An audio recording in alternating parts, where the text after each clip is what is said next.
কেমন আছো তোমরা সবাই? আশা করছি ভালো আছো, আমিও ভালো আছি। আর তো হাতে মাত্র কয়েকটা দিন, পুজো তো এসেই গেল। পুজোর শপিং আশা করি সবার কমপ্লিট। আমার মোটামুটি কমপ্লিট।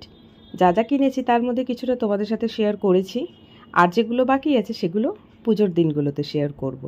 তো এই যে ব্লাউজটা আমি পরে আছি, জামদানি রেজার কাট ব্লাউজ, আগের দিন তোমরা দেখেছিলে হোয়াইট কালারের শাড়ির সাথে পরেছিলাম, অ্যান্ড তখন আমি বলেও ছিলাম তোমাদেরকে যে হোয়াইটের থেকে বেশি রেড কালারের শাড়িতে ভালো লাগবে।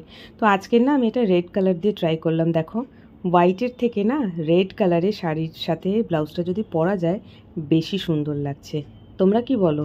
আমার তো তাই মনে হচ্ছে। তো আজকে যে শাড়িটা আমি পরেছি না, শাড়িটা প্রায় পুরনো হয়ে গেছে।